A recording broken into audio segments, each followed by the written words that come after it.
Rebel Gaming Club, worst pickup episode, I think 19. This is a weekly pickup show of all sorts of media varieties. I'm your host, Dan. And this week we got a special episode. Why is that?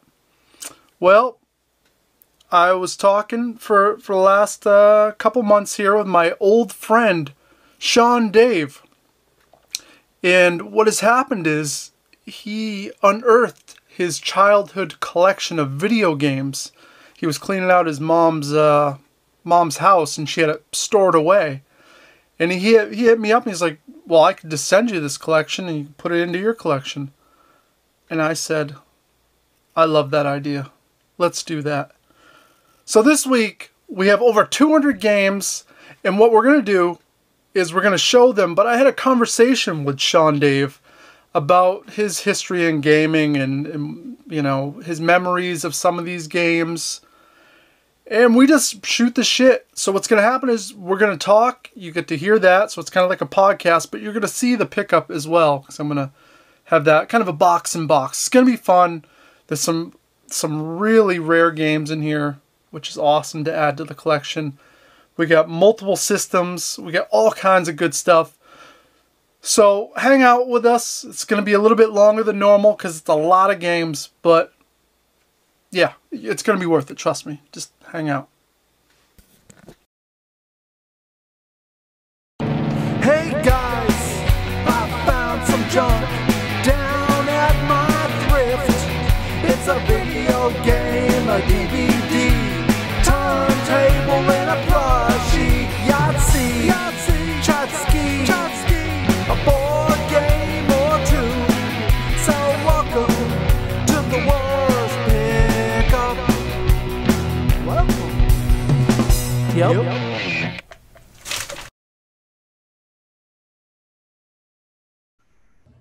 Sean Dave. What's up, Dan? So we are now, this is Rebel Gaming Club. You've heard of it. Have. And what you've done is you've sent 5 boxes full of, well, I guess your childhood. Yeah. Basically, I had, throughout the I've been a gamer for all my life. I remember, I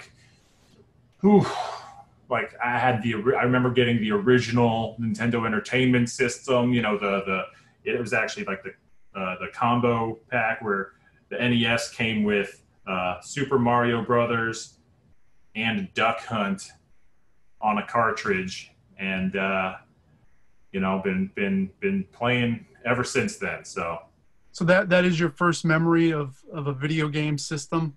Yeah. I remember getting that original NES. Didn't ever have any experience with anything prior to that, so no like Ataris or any of that other stuff. But NES was my entrance into the gaming world as a child. Now it's interesting because going through your collection of NES games, I mean, it's a good variety for the most part. There's a little bit of everything. Is there any games out of those that you really remember as being like that was your go-to? Well, let's see. Back in the NES days, I don't recall. Let me see.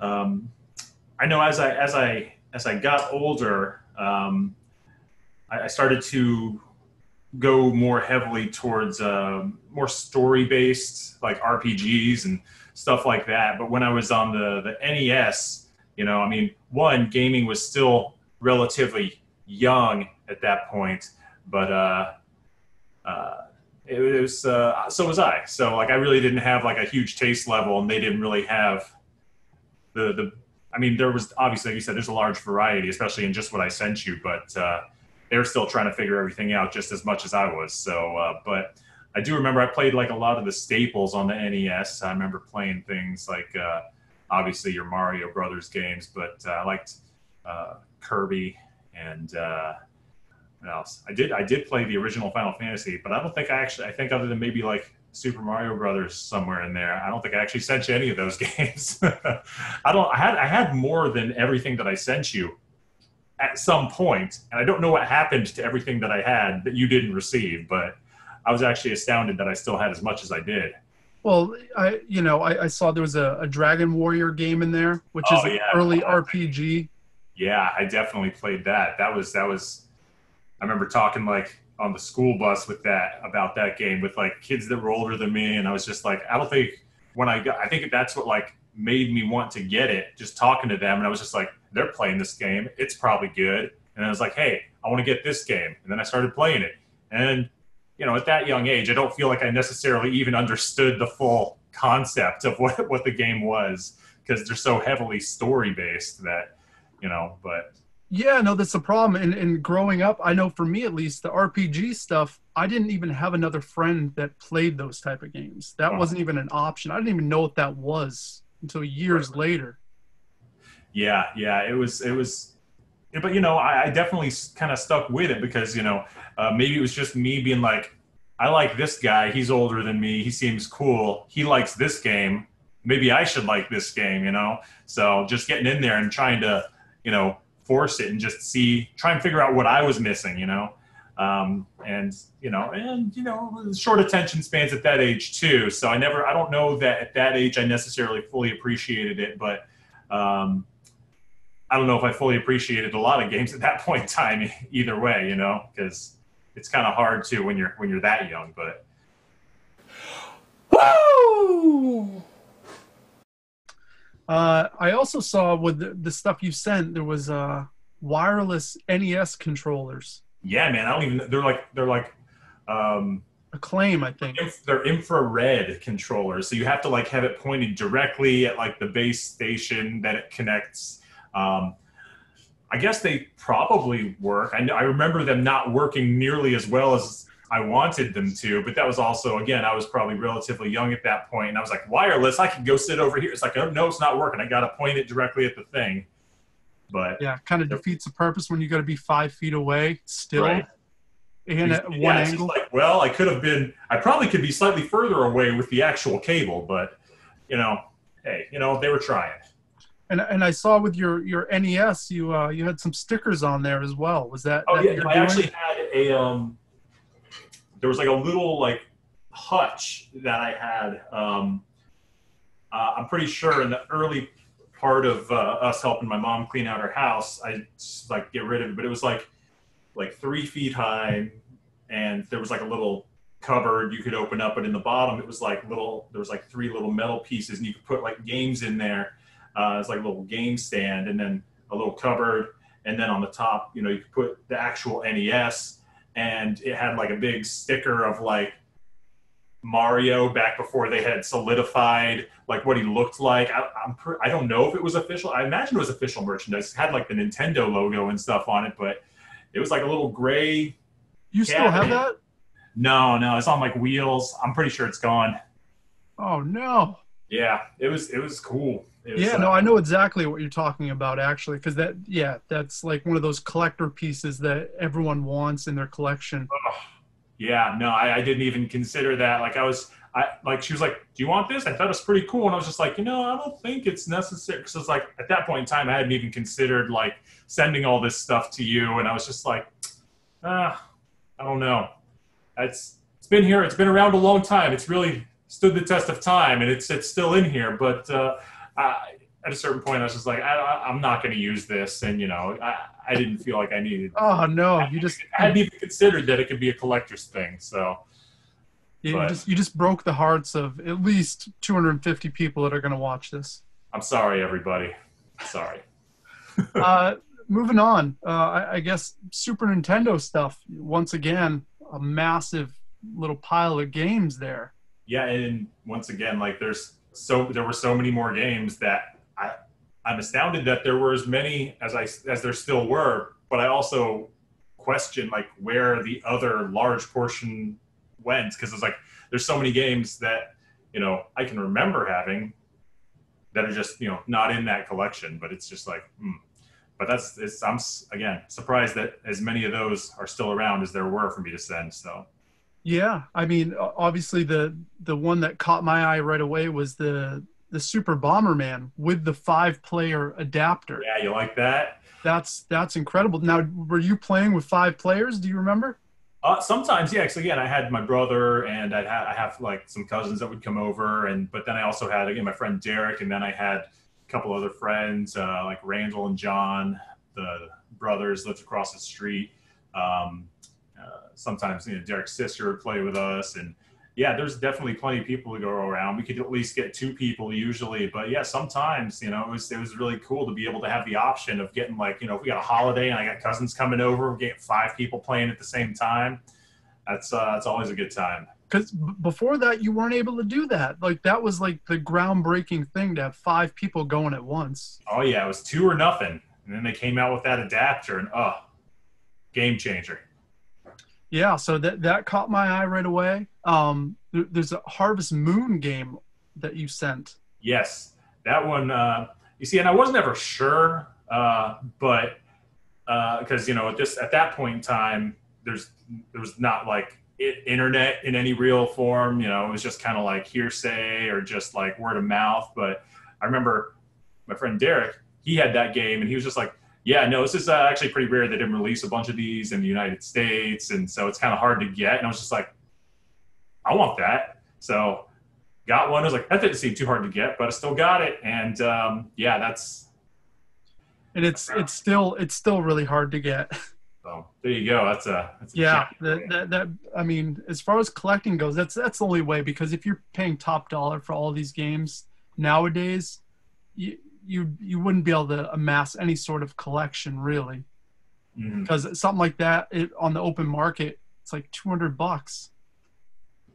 Yeah, no, there's a lot of those games, and like again, like some of that stuff, like I really recognize that it's like kind of rare or obscure, and like some of it, I'm just like, I have no real context, and again, it's not something that I really looked into in forever. Like when I was young, I was just like, bring on the games, let's play, let's do all the games, but yeah, that was one thing that I definitely knew early on. I was told. But again, that was like hearsay for me. It's like I had no idea. Like as far as I knew, like I was just told that, and I went. I was like, that was relatively easy. Maybe it's not as hard as I was told, but it's good to be able to look back and be like, glad I got that. Yeah, that was good information back then. Uh, I guess Genesis wise, Oh yeah. So another decent pile of Genesis games there. Any that stick out in your memory? oh god, it's funny. I actually again one that I know wasn't in there that I sent you.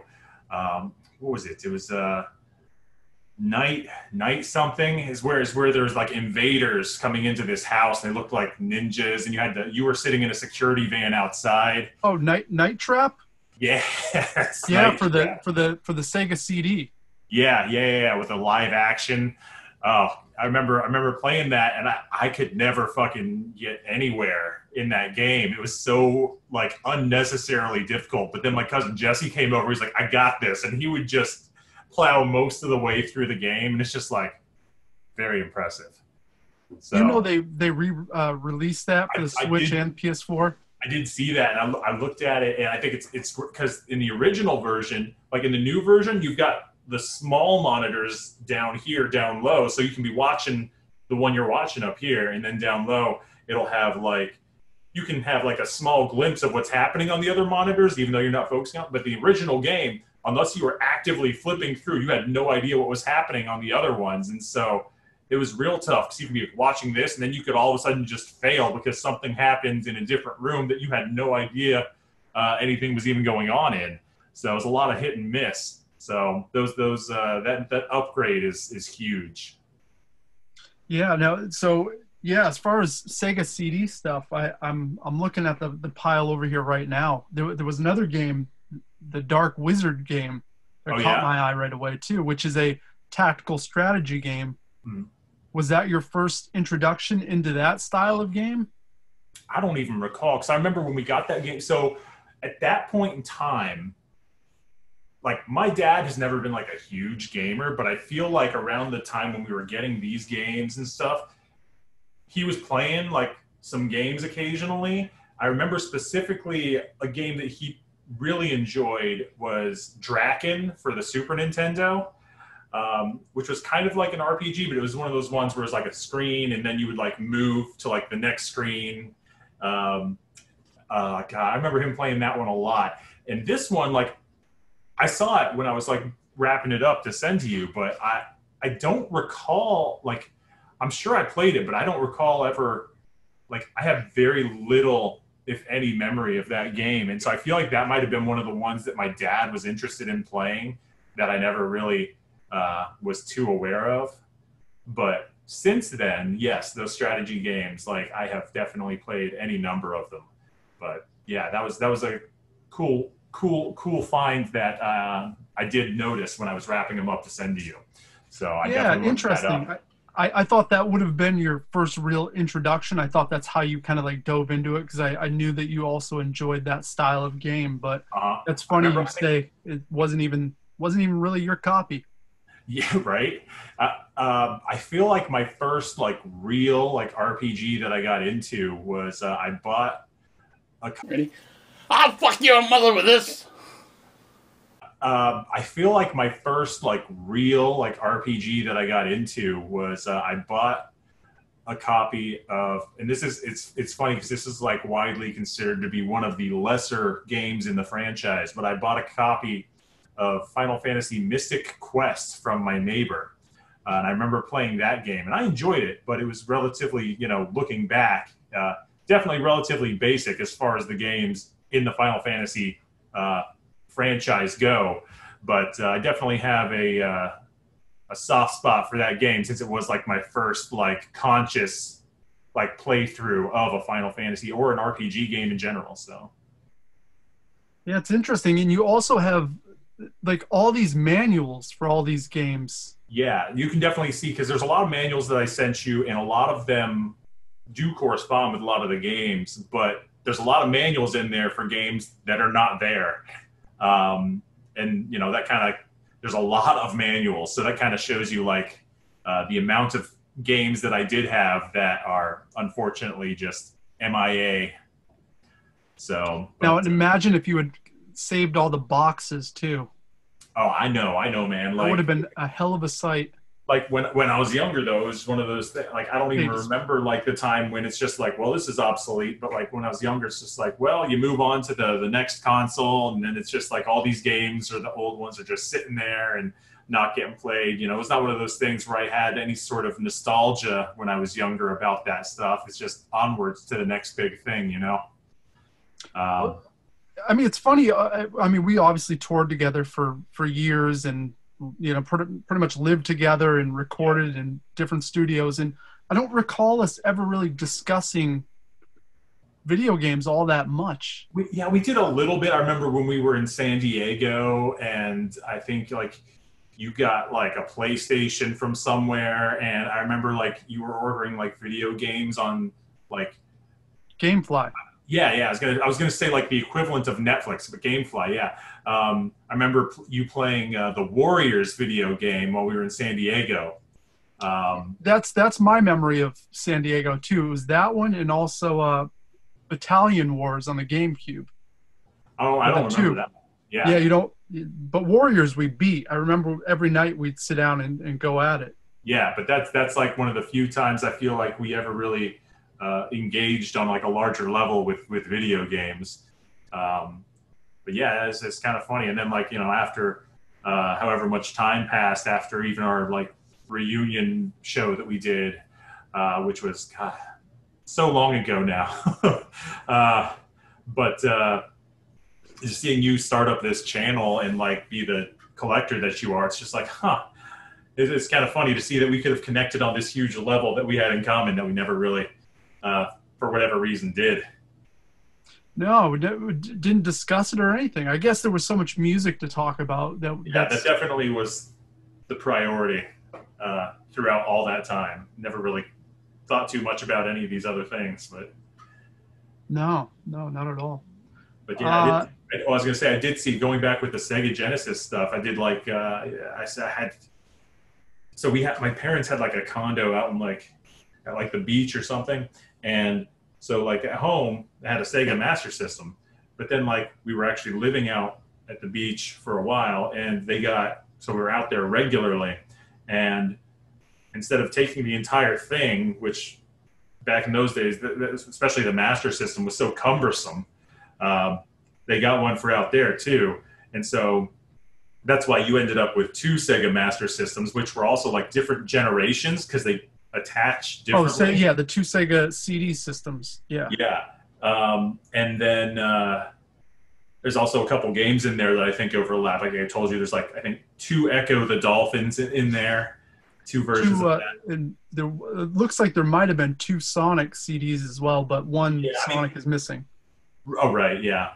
But that also makes sense. Sonic was a pretty powerhouse game as far as the Sega was concerned, the flagship. So yeah, really, it's the one you had to have and play. I mean, I wouldn't have been surprised if it came with the console. So yeah, that it could have. I guess I've never actually seen a boxed Sega CD system. Right. I mean, if any game did come with a Sega CD, it probably, other than like demos, it would have been. No, it was actually Sewer Shark is what came bundled with those systems. That's what it was. Well, that's in there. That is. I think there might be 2 copies in there as well. Then there you go. That would make sense. So, yeah. And I also saw you had a Sega Nomad. Yeah, that was oh god, that was hot shit on the school bus with that thing. Just playing full Sega Genesis game, like not even Game Gear. This ain't this like half game thing. No, but that thing ran on like 8 AA batteries, and it drained them in like an hour. Oh, and I mean, the problem with those systems, all right, see, I found one before in the past, and I was hoping it wasn't going to be the same case with yours that you sent. I fired it up, the screen on all of those, like, over time, I guess, the way they were built, they just kind of shit the bed, and then you got to send them off to have them modded out, and they put, like, new, like, LCD, like, proper screens in there, and I guess you can get them modded out really nice, but to find an original working one is near impossible nowadays, it seems like. That's unfortunate. It's unfortunate. Yeah, I didn't actually fire. I think the one I sent you when I was before I packed it, like I was cleaning everything up, taking it apart. I opened up the battery pack when I got the battery pack off, and it still had. I don't know if it had batteries in it or not at that time, but what it did have was at least the residue. Yeah, no, I cleaned it out. It was chiseled in there pretty good. Yeah. I was just like, oh, Dan will figure this out. Yeah, I cleaned it all up, and like I said, it powered on, so the battery pack still works. Everything works fine. It's just it was the screen, which one of these days I'm going to bite the bullet and just have it sent off now and have it properly restored. Yeah, I mean, it makes sense. I mean, for what you're doing, it makes sense to be able to pull up like a working one, and also you'd be hot shit, just again, hot shit on the school bus walking around with a Sega Nomad. Like, oh, hey, nice Switch. I'm just rocking my Sega Genesis Nomad over here. Yeah, and it's crazy. Those are same deal. It's kind of like those are tough to come by. And like I said, to find working ones are even tougher, but just to find the system is near impossible these days. So that was a huge treat to see that in there. Yeah, I definitely, when I was packing that stuff, man, I definitely knew there was a couple things, there was a handful of things in there that were just like, this is going to be a treat. Like, I know I sent you just even like that N64 duffel bag. Oh, I know. Opening it up at first, I'm like, did you send like a gym bag? I'm like, why is there... And then I pulled it out, and I was like, wow, a Toys R Us N64 bag? I mean, there can't be many of those still kicking around either. Yeah, no, I'm sure if there are, most of them are not like, they're just like being used as whatever, like they're not being appreciated for like the nostalgic piece that they are. And it looks like that bag was probably used once or twice and then like stored away. It was just in the boxes with all these other games and stuff, so... It's, great condition. Yeah, no, that's pretty awesome. Let's see. What else do we have? There was a game called Vey on the Sega CD. Vey, yes. Vey. Do you remember that? That game I do remember, yeah. Because I remember, like, when I went out to, like, the beach condo, I was looking through that, and even if we went out there, like, I'm an indoor kid, man. Like, I'm not going outside very often. But I remember, like, even like if I did, like, I come back in, and like most of the rest of my time was spent like trying to get these games to work. I remember at one point, like, we hadn't been out there in so long, and I forgot it was even out there, and I was just like messing around, looking through stuff, and it was like a treasure. Like, I was like, oh, I forgot this was all out here. So I pulled it all out. I set it all up. I was looking through the games, like, what do we got? And I was like, Vi. Interesting. I looked at the back, and I was like, oh, an RPG on the Sega CD. I'm interested. I remember popping that thing in and playing as a quality game. I like that one a lot. Well, yeah, the Working Designs, the company that, those were all, like, Working Designs was a company that would just release in the United States Japanese games that wouldn't just import them over, that normally wouldn't see the light of day because there wasn't enough fanfare in the States to even warrant that, really. So to see that game in there, I mean, really awesome. At that point in time, like when that stuff was like coming out, it's not like I was going to the store and like picking things out a lot of the time. Like, I went out there, like, it's just like, these are just the games that we had. I don't know who chose them or like where they came from, but these are the games that we had. And I was looking through and I was just like, I'm playing this. Once again, I wonder how much your dad had to do with some of those titles, and like that seems like a mature game to have. Yeah. So, like, again, and the same with the what was it, Wizard Battle? The Dark Wizard. Dark Wizard, yeah. Same with Dark Wizard. Like, again, like, not sure who chose these games. I don't know if they were just choosing games like blindly that they thought were interesting looking, or if like somebody had a specific interest in like the fantasy, like, story-based games. But I do know that my dad was a fan of Draken back in the day, and so fantasy RPG settings would certainly be in line with that. So let's see here, moving on. So you sent one N64 game, which was Castlevania. Yeah, that was. You don't know what happened to your N64 collection? I do not. No, I straight up, like, I had these boxes, and that game was just in there with them, and I wish I knew what happened to the rest. I wish I knew where they were. And I mean, I do have a couple boxes in storage that I still need to pull out that I saw underneath, but I'm not sure what's in there. I think it's old CDs or jewel cases for CDs. I had that giant book of CDs. So obviously when you have the giant book, you don't need the jewel cases, but you don't want to throw them away. So I think I've got boxes full of jewel cases, but I'm not sure. I need to pull some stuff off the top of those and dig into those. And well, because you sent the manuals for all the N64 games, so you did have a really good collection of those. Definitely I did, and I don't even know, man. I don't even know. I'm trying to think. I don't even know what happened to my N64, so... As far as there was some PS1 games that you sent, I think what happened was, at least with the PS1 stuff, when I visited you down in Florida, 5 years ago, you let me go through your collection back then, and I snagged a lot of the Final Fantasy games and and stuff like that. So I'm assuming that was just the remaining leftovers. I said, well, so one of the boxes that I sent you, the one that was the different box, that wasn't like a box that I just went out and purchased at Lowe's to send you stuff. I was actually going through my storage unit at my condo that I had, and I opened it up and I was like, oh, this is a bunch of video games. But it was all, I think, like PlayStation 2, Xbox, maybe like branching into the next gen stuff. But yeah, that box was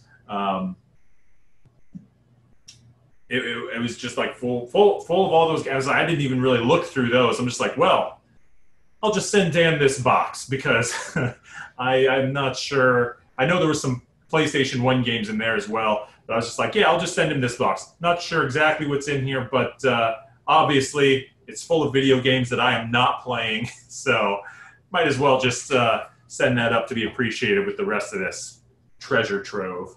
Yeah, I mean, once again, there was a Breath of Fire in there on the PS1, which is a wonderful title to have. Yeah, I love that entire series, man. I actually, for a while, I do a lot of emulation. And so like people are like, you play this new game? And I'm just like, I want to, but I'm busy playing all these old games emulated. Like I think I played all of the Breath of Fire games like in a row. I did the same thing with all like the Suikoden games. Oh, so you've beaten all those? You went right through them? Yeah, just like I just was on like a huge like JRPG kick for a while. Just like I'd be like, all right, this franchise. Like I think at one point I went through and I played like all of the Final Fantasy games from like 7 through whatever. I think 12, not counting 11, which was the MMO. Yeah, those are. I just game after game. It was like, oh, finish that franchise, on to the next one. So I assume that you have a lot of the ROMs then. Oh yeah, yes. You did, or you got a collection of ROMs. I do. I got a lot of media in general. Like my media library, my video game library doesn't kind of play through the same streams or anything. I can't stream those, but yeah, I have a large collection of emulated titles as well. Yeah. That's one of the things that I did was when I was getting all this stuff, I actually, so even though I sent you all this stuff, I still have access to a lot of it. Just anything that I wanted to still have a copy, like Vi, for instance, I've got an emulated copy of that I can play on a Sega Genesis, Sega CD emulator still. So that's I pulled that out like 2 months ago. Was working on that. As tasty to revisit. Oh, the emulator works pretty good for Sega CD stuff. Yeah. There's like for most of the older consoles, there's some pretty good emulators out there. The one that I have is actually it's a full Sega Master System emulator, so it covers like the full breadth, whether it's the Genesis, the CD, the 32X. Like it's got it can handle all of them in the same emulator. I guess we didn't talk about the 32X, which yep. I've never owned one of those. So seeing that in the box warmed my heart. Yeah, I know 2 of them, but the crazy part is you got to have all these plugs. Each piece has a different power supply. Yeah, it's weird because like with the CD and the Genesis and the 32X, they all combine like Voltron to create one thing, but then they're still all powered independently of each other, and there's like 13 goddamn wires coming out of the back of the whole thing. It's definitely a beast, but once you get it set up, it's definitely a treat. Yeah, I'm excited. I have I'd probably 4 or 5 32X games because I don't think there's that many anyways to begin with, but I've never even played a single game. So I think the only 32X game that I sent you is Doom. There was 2. I think there might have been a racing one as well. Possibly. Oh yeah. I think so. Yeah. So, but it's pretty cool to see the Genesis kind of branch out to those graphics, though. Yeah, I mean it essentially kind of killed the system in a lot of ways too by them trying to do all these little things. Yeah, for sure. It's definitely pros and cons to it, but it's cool to be able to see what they were working on, though. Now, did you skip over the Sega Dreamcast? No, I did. When you say that the 32X killed it, I'm pretty sure the Dreamcast properly killed them off. But I did have a Dreamcast. Obviously, that was not the most long-lived system in the world, but yeah, no, that's long gone. Now, did you have a Sega Saturn? That was before? I did have a Sega Saturn, yes, also long gone. Oh, wow. Yeah. No, I was definitely on top of all the consoles that came out through all those years. I was on top of them until when we got to like the Xbox 360 and the PlayStation 2, and I had both of those. What was it? So was it with 360 and PlayStation 3 that came out at the same time? Yeah. Yeah, I didn't get either of them initially. That was the first time when I got to the point where it's like, I'm going to wait, because I go where the games are. I'm going to wait and see what games come out. And then when there's something that I want to play that makes it worth me getting this console, I'll get it then. And I remember with the Xbox 360, it was, what was it? It was that zombie game. Oh, in the mall. Dead Rising? Yeah. I saw that game was so fucking cool. I remember playing that game. My friend had a 360 and he got that game, and I was just like, I'm getting an Xbox so I can play this game. And then with the PlayStation 3, that one I held off on a little bit longer because they didn't have an exclusive that was pulling me to it initially. But then Uncharted, when Uncharted came out, that's when I got a PlayStation. But yeah, it's before that generation though, I was like on all the consoles. Had GameCube. I know there's no GameCube stuff in there either. There was like one game. There was the WarioWare game. Oh yeah, okay, yeah. So there is. It would have been in that box but there's no actual hardware or anything. No. I think there's probably some more GameCube stuff in there. I'm pretty sure there's like the Sonic game for the GameCube. I don't think so. I think it was just the one. Interesting. Well, once again, more games lost to the ether. No idea what happened over all these years, but one of those things where it's like out of sight, out of mind. I've already moved on to the next thing, so I don't know what happened to everything else. Got left behind. Maybe my dad ended up clearing it out or something. Well, it's amazing that stuff actually stayed and lasted.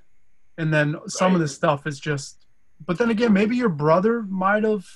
I think what happened with this stuff, so the newer box that I sent you, that obviously was like, these are games that I have, and I just have them in storage because it's like, well, I have them, I'm not playing them anymore, got a new console, I'm going to put these away, hold on to them.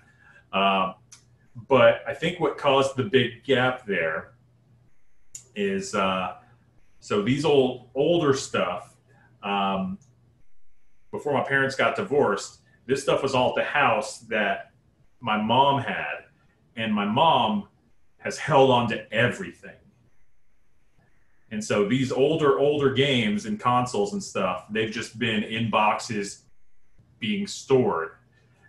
Whereas everything else, as we move forward, like it was over at my dad's house, I feel like that was more of a transition thing where it's just like, if I'm not playing this, okay, we're going to donate it, we're going to get rid of it. You know, there's no point in holding on to it indefinitely if it's just going to sit there and collect dust, you know? So I think that was probably and that's because that's where the Sega Saturn was. That's where the Dreamcast was. That makes sense then. If it was. Yeah. So we can thank my mom for all the stuff you just got, for holding on to it for all these years. It's amazing. It's a time capsule, really. Yeah, for sure.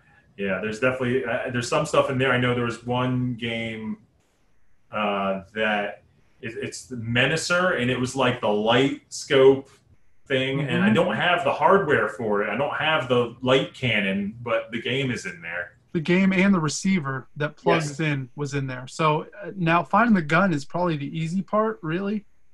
I would assume it's probably finding that adapter is probably the hard part. Because most people, you lose the adapter, you'd still have the gun. Right. Yeah. I feel like the gun's probably if someone's just going to keep something for nostalgia's sake, it'll probably it's like with like the power glove. It's just like, I'm not going to use this, but look at this cool thing that I've got. You know. Exactly. The glove is cool. The rest of the shit that went around the TV, you're like, I don't need that shit. For sure. Yeah. Same thing with probably what the Super Nintendo Super Scope. Same deal. It's very much same idea, except for the scope part on the Super Scope is always missing. Ugh. That's the hard part to find, actually. Huh. So speaking of, now you're kind of waiting on I guess, game systems. Did you pre-order the new Xbox or the PS5? Have not.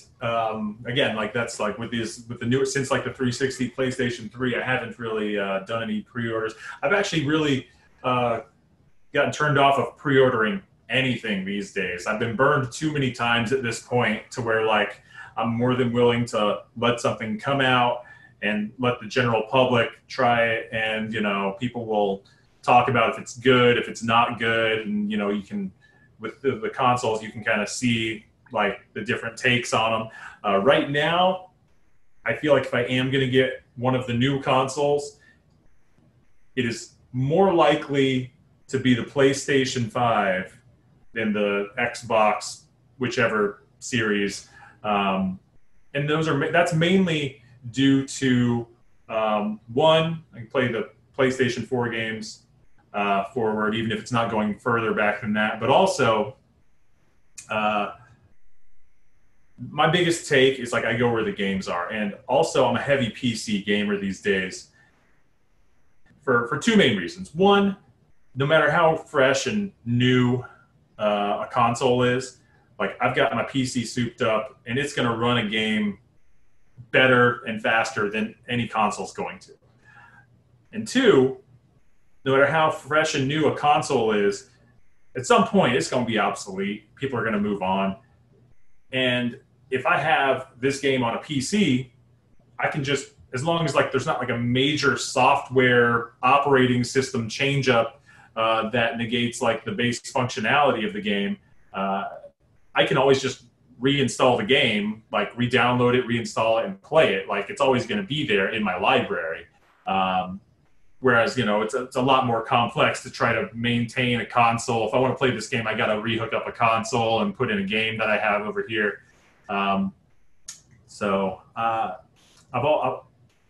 In most Xbox games, Microsoft, they are a PC company. And so most Xbox games either also come out on PC or eventually come out on PC. PlayStation has a solid batch of exclusives. Now, there was the recent news just like yesterday, where Xbox just bought ZeniMax Games. Did you see this? Does that have to do with Bethesda as well? ZeniMax is the parent company of Bethesda. Okay. So yeah, I don't know if I heard, but are they going to launch with that? Is also coming along with the Xbox? Well, I'm not or sure. Just the I'm not sure exactly. It's really interesting. I'm not sure exactly where it's going, but it's also like the parent company of the company that does Wolfenstein. It's the parent company of the company that did the game Prey. There's a lot of different games in there that they technically own now, which is very interesting. So I'm not sure what they're going to do, but they also own Minecraft, and Minecraft is still available like on PlayStation. I don't know if this means they're going to lock it down to just Xbox, but if they do, again, like most Microsoft stuff is also on PC, so I'm sure it'll still be available there. So I have no idea. I have no idea where it's going. I don't know if this is going to start an arms race and Sony is going to be like, we need to bulk up our catalog. My biggest concern is that it's just going to be a diminishing pool of independent game companies as everybody just keeps getting bought up. And I mean, we'll see what happens, but it was definitely interesting news at the very least. Yeah, I mean, that is. And it seems like if you're an Xbox fan, it's probably because you're into the first-person shooters. My guess is that's where a lot of the people, kind of play that really competitively. Where the Right. PS5 is more the story-driven, the Tomb Raiders, the Uncharted, obviously Spider-Man, God of War. So you do have all those exclusives. But if you're a first-person shooter kind of guy, I get it. Xbox is still it. And them getting Bethesda stuff makes sense too, because those are all first-person shooters as well. I mean, some of them, yeah, but then they've got Fallout and they've got Elder Scrolls. Oh yeah, they do have that stuff too. I didn't even think about that. Yeah, that's interesting. And they also have, so even though it's different, they also have the company that does Elder Scrolls Online now as well. So yeah, they've got all that stuff. But it's also Xbox. Also, I think the big pull that Xbox has these days, I think, is their Game Pass. I think that's where a lot of people come in to Xbox these days for. But like, I think PlayStation is still like more of like a premier games. It's like high end, like quality games. It's like the difference between like wanting to go see like a unique independent like film that because you've got a deep respect and interest in it, as opposed to just having Netflix and just pulling up whatever's available, you know. And I think that's kind of the difference between the appeal of the two consoles right now. Well, I know I'm not ordering either one of those. I'm gonna wait a full year before Yeah, I buy absolutely. that first bundle when the games come out, because there's no launches, and let's face it, the Switch is still the predominant system that I want to play Absolutely. on. They made a huge comeback after the Wii U.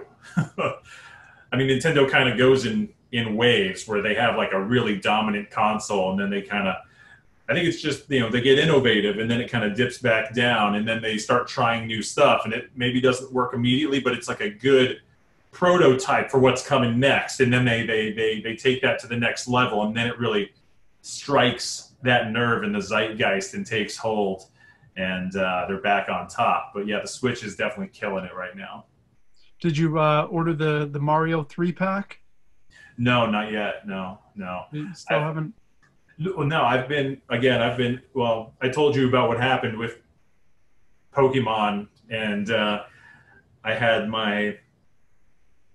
hadn't touched it in a long time, and I had all of my Pokemon. I had a full living Pokédex stored on the DS in the Pokebank, and I hadn't signed in a long time. Hadn't played any of it since I finished Sun and Moon, and signed back in when I was cleaning out my condo. I was like, oh, you know what? I should probably transfer all of this over to onto the Switch finally, into Pokemon Home in preparation, just so I've got, so they're safe and they're where they need to be. And I signed into the Pokebank, and my subscription had lapsed, and so I resubscribed so I could get in there and get to them, and the entirety of my living I still had a couple of like pages of random stuff that was still there, but the entirety of my actual living Pokédex had all been deleted. Because I called Nintendo service, and there's like, there's not much we can do for you. I was like, cool. I just love that you called up and you were that upset that you were like, man, I need to talk to someone right now. This is bullshit. Well, yeah, I don't know what happened. Like, they said that apparently it's happened to other people too. I'm just glad I wasn't one of the people that had like been transferring Pokemon forward since like Generation 1. There's people that had been transferring stuff since like Red and Blue, and they lost it because their subscription lapsed, and the server decided that it was going to save some space, and they lost some of their stuff. So it's unfortunate, but it was easy enough for me to go back to just like this Generation 7. I think in the XY and Omega Ruby Alpha Sapphire generation, you can collect basically everything just there. You don't have to go back further than that. So that's convenient enough. So I've just been playing through that recently, and that's been like my main focus. I'm just about there. Just about there. So that's what's taking up all your time gaming wise right now?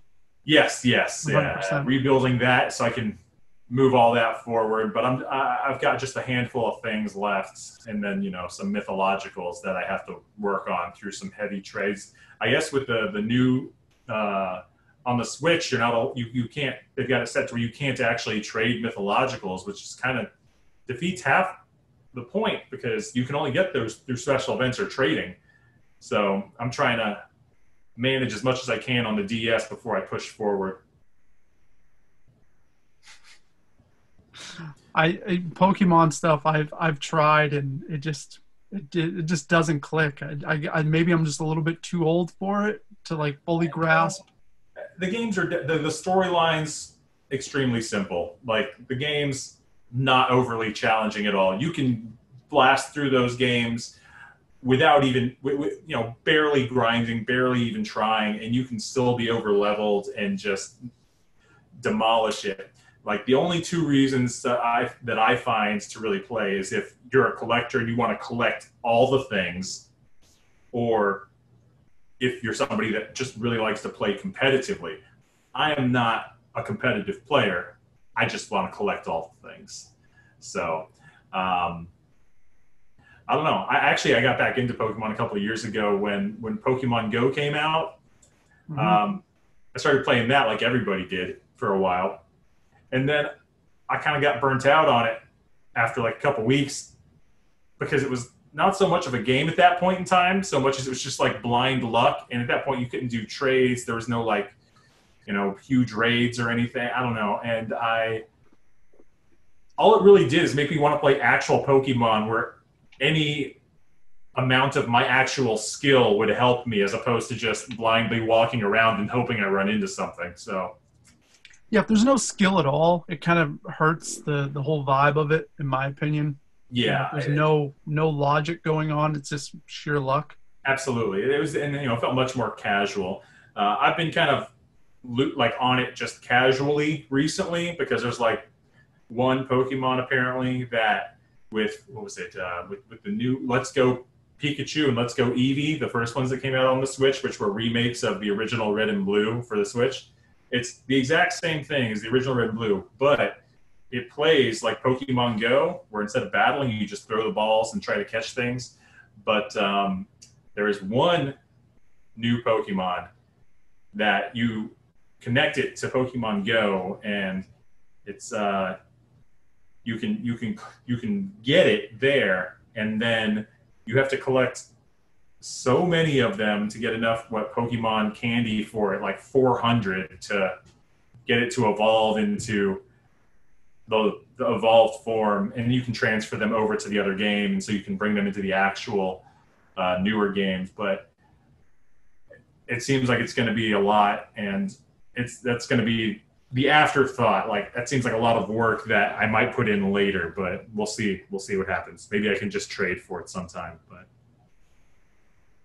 fucking Pokemon. I know. It's a whole other thing, man. But oof. What else we got over there?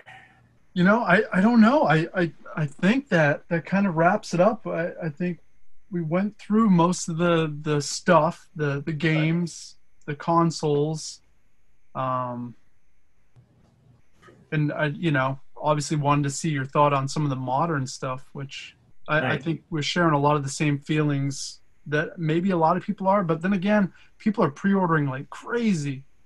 That's always going to happen. No matter, I see so many people talk about pre-ordering, and there's like, you shouldn't pre-order. Like people like, oh, these game companies, they're predatory, and they're this and this, and it's just like, okay, well, stop pre-ordering.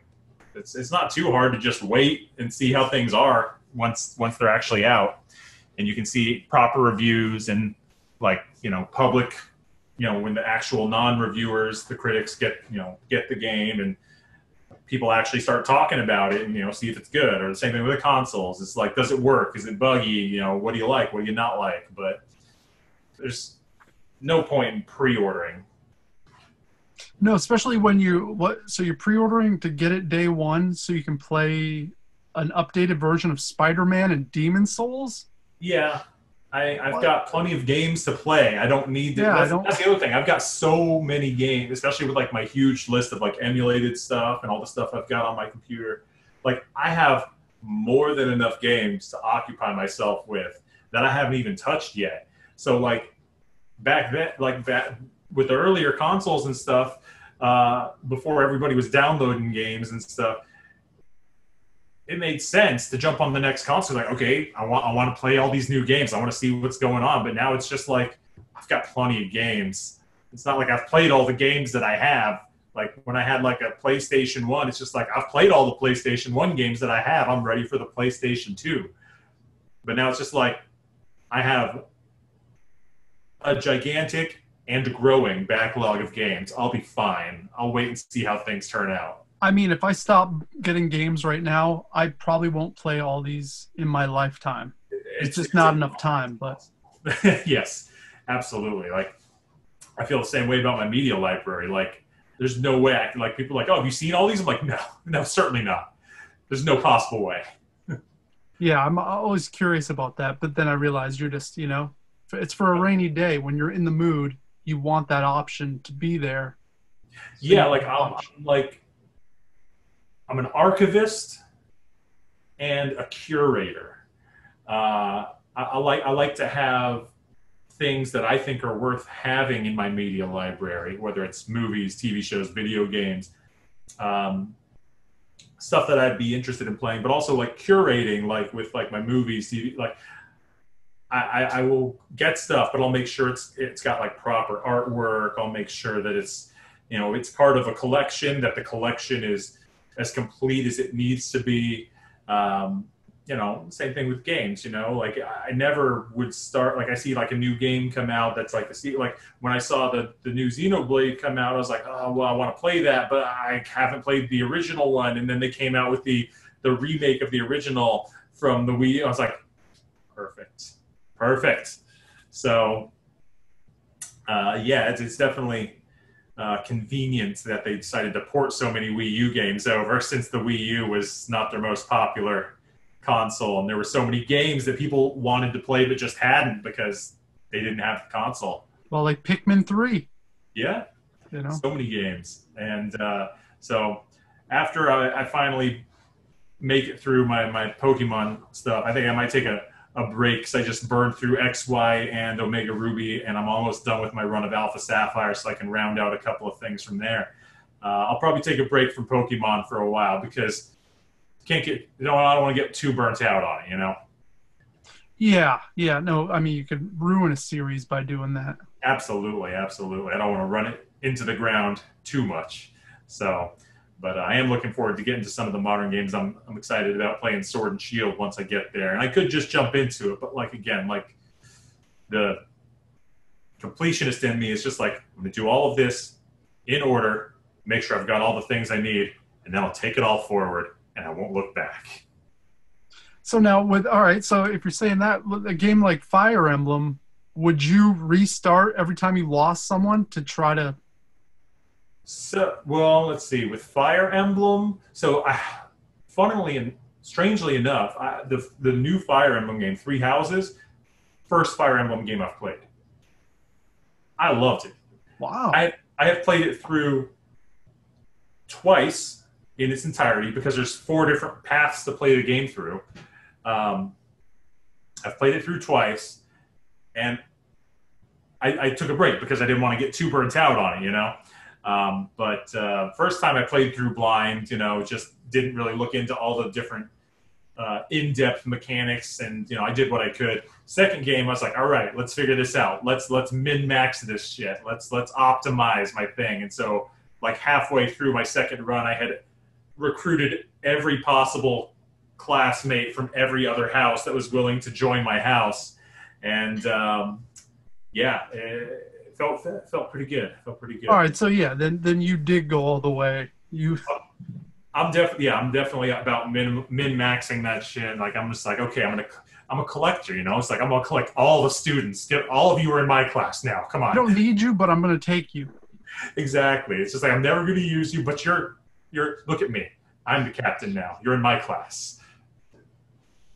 So yeah, it's fun, and I definitely since then I've gone back and with my emulation I've got a bunch of the older Fire Emblem games on my backlog now, ready to go. Well, Shadow Dragon is a wonderful one on the DS that I can't recommend more to you, because that is the one that really started it for me, where it was like, this is it. On the DS? Yeah. Well, if it's on the DS, I can probably just get a copy and play it, because I've been playing the DS. There anyways. it is.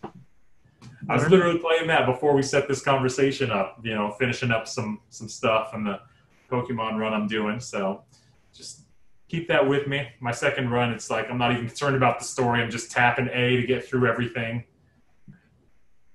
Well, shit. I think that wraps it up. I just want to say thank you so much for sending all this goodness, because it's gonna look great in the collection, and there's so many games I've wanted to play for so long that now it's going to be able to happen. You know, otherwise there's just no way I could afford some of these with the way the prices are these days. And like I was saying to you the other day, man, I'm just happy that they're going to a place that they're going to be appreciated. Because like I said with that little like console stand earlier, I was just like, I don't know what to do. Like, I'm not going to use it. And the last thing that I want, like with the console stand, it's like, whatever, okay, it's just a couple pieces of plywood with a sticker on it. It's like, I don't need it. With the games, just like, I don't want to throw these out. I could just donate them, but, you know, what am I getting? I'm much happier knowing they're going to somebody that is going to thoroughly appreciate them in the way that you are. And it's also nice that it's going to like a personal friend that I know will absolutely appreciate them instead of like some random person from online too. So yeah, I mean we're family at this point, so it's you ever want to come by and play them, they're all sitting right here. Yeah, I'll be over in like 5 minutes. But yeah, man. You know what else I've got is it's something I hadn't considered before, and technically it's all in my storage unit with a bunch of my stuff until I get some renovations done on the house. But with all of my books in my storage unit, I have a collection of strategy guides for a lot of different games that I probably don't need to hold on to indefinitely. Like, I like them, and it's handy because I can use them if I do want to at least emulate something. But also at this point, it's probably just as easy to pull up an online strategy guide if I need it. But I got a lot of classics. I even have probably my crown jewel. Well, I think I've got a Final Fantasy 6/3 in the United States. And I've also got what is it? It's a Super Mario RPG strategy guide. Yeah. That would be a really cool one. I got a lot of old, Prima strategy guides though, and I can see the little yellow tabs on the shelf to your side over there, down.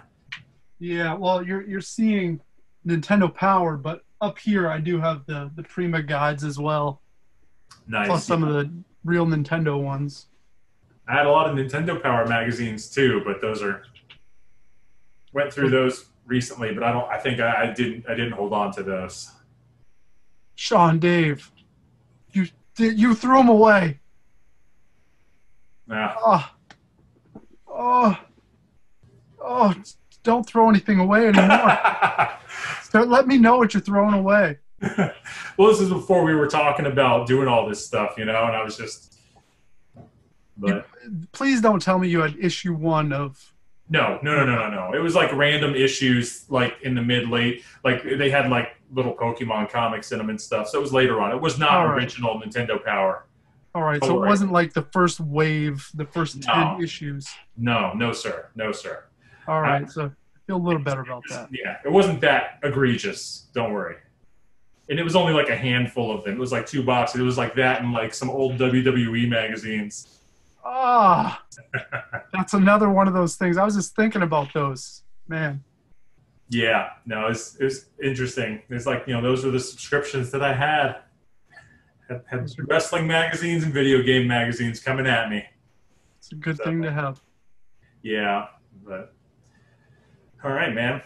So yeah, this has been fun, and I think moving forward, maybe definitely have you on again and talk about some new games as they're coming out when you're, like we could have talked about Animal Crossing when it initially launched. We should have. I was all over that game for a while, but it sucks because that was one of those games where, like, again, like I'm a min-maxer. So I got in there and I'm just like, I need an objective. I can't just wander around and do nothing or like slowly like day by day. Like, I'm not a casual gamer in that regard. Like, it didn't appeal to me on that level. But I was like, I'm going to collect everything in this museum. So I was just I captured everything I could, and then it's like, nothing else? No? All right, let's go next month. So, and then once I filled the museum, I didn't even know what else to do. And it's like, well, yeah, So I ran out of things that I really cared about, and I was like, I can't keep spending time on this where it doesn't feel like I'm going as far as I want to go. Right. Well, it was kind of, but it was the kind of game where I could like, I would be doing stuff, and it's not like there's a story or anything I need to be following. So I just like throw random movies on, and I would just be like going through the motions, just watching the movie and doing a thing in the game. But recently, I went on one of my friends, one of my performers. She does a lot of like Animal Crossing because she's been just stuck at home because she's actually out in Los Angeles. But she's been doing a really elaborate job in animal. Like I went over her island, and it is insane the things that she has done. But when I signed back in for that, I realized that they have expanded. Now they've got like undersea life that you can collect for your like aquarium in the museum. So they've got like other stuff. And then there's always the art, but that's so like random to collect whenever that fox on his boat shows up. That's tougher. Because again, once again, like the Pokemon Go, it's just like random chance. It's not even like, there's a skill involved in that. Like if I'm going and collecting fish or like trying to capture bugs, feels like I'm actually doing something when I'm just like skipping through days, waiting for this guy to show up randomly. Less engaging. Yeah, exactly. Well, moving forward, the next time something current happens, we'll discuss it, as well as we should discuss some of the old touring days as well, and absolutely, maybe archive man, I'd love that. to. And if we do that, it'll actually give me a reason to actually jump on some of those newer games as they come out. So right now I'm just like, I'm playing these other games. I'll get around to it. Like I've got a small list of games that I still want to jump on that I haven't yet. I still want to check out that new Paper Mario. I want to check out Ghosts of Tsushima. There's a number of games. Again, I want to get in on them. I'm interested, but I've got so many games to play. But like, if we're going to talk about something, it's like, oh, well, maybe I'll get this and I'll play this so I know what the fuck I'm talking about. Yeah, it'd be fun. It'd be like a book club, monthly book club, but for video games. For sure, yeah. And I'm always happy to talk about the old touring days too. Good times. I miss it and I don't. It's it's a tough life. Hey, it's like Robbie Robertson said in The Last Waltz, he's like, it'll kill you. It's an impossible way of living. Yeah, exactly. It's an impossible way of living. So I just watched that the other day, man. It's so good. I just put an updated version of that in my library. Nice. Yeah, the version that I had was like from forever ago. So it was like lower definition, like standard definition. So I got an HD version of it up in there now. So awesome, man. Yeah, this won't be the last time. We'll do this some more in the future, but we're gonna end it here because I have to still shoot all of the stuff that you sent, and then try to edit that down to match up with the conversation we're having right now. So, all right, man. Well, hey, thanks for having me on. It's good to see you. Good to talk to you. And again, I'm glad that I was able to get you all that stuff. It was a lot. I was glad I was able to find a way to pack it safely and get it up there. But yeah, again, glad you're going to be able to, dig through that and enjoy it for an indefinite amount of time. at least 20 more years. I think I got 20 more good years in me. All right, brother. Well, good luck with the rest of the filming, and it's good to talk to you. And yeah, talk more well. soon. And obviously I'll hit you up later on, let you know how things are going. Awesome, man. Look forward to seeing the full video. Awesome. Later, man. How's it going, brother? Donkey Kong Country. Never heard of it.